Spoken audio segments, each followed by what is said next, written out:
Nag-set ka ng strong password. May two-factor authentication ka. Chine-check mo palagi yung login alerts mo. Safe ka, di ba? Pero paano kung lahat ng yan hindi pa rin sapat? Paano kung may isang taong kahit saan kayang mag-login sa Facebook mo? Walang password, walang 2FA, the cookie heist. How hackers bypass Facebook security.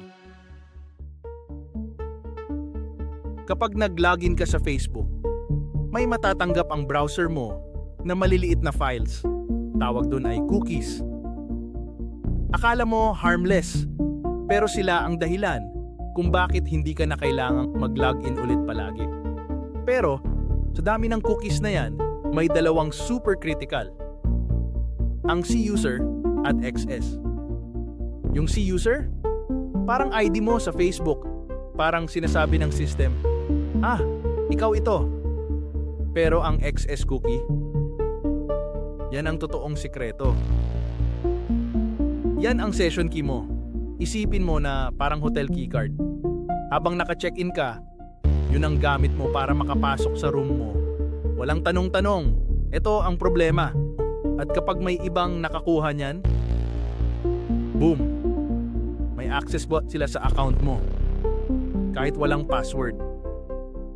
Kahit walang 2FA. At dito na nagsisimula ang session hijacking. At mas common to kaysa sa iniisip ng karamihan.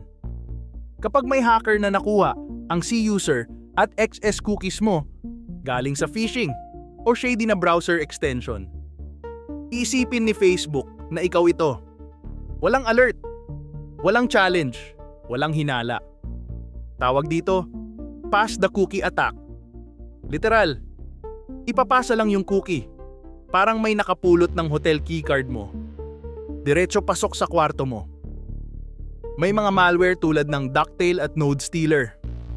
Ang buong purpose nila, maghanap ng session cookie sa system mo, ipadala sa hacker, tapos may access na agad sila.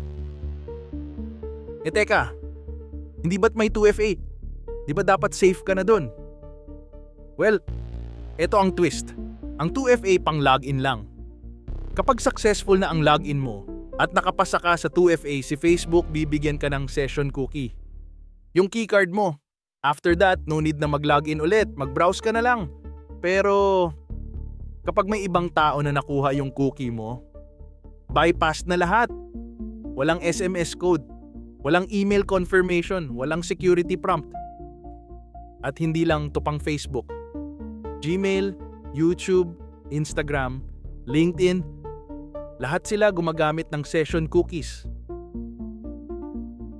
Hindi to bug, hindi rin to glitch. Ganito talaga ang design ng internet.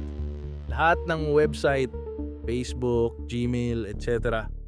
umaasa sa session cookies para tuloy-tuloy kang nakalogin. Kaya mabilis at seamless ang experience mo. So, anong pwede mong gawin para iwasan to? Ito, 5 practical tips na dapat gawin. 1. Huwag mag-login sa Facebook sa public or shared computers. Baka infected yan. 2. Gumamit ng trusted antivirus at make sure na laging updated. Makakatulong yan para ma-detect ang mga info stealers na pwede kumuha ng cookies ninyo. 3. I-activate ang login alerts para aware ka agad kung may ibang access. 4. Regular na i-check ang active sessions mo. Pag may kahina-hinala, end session agad.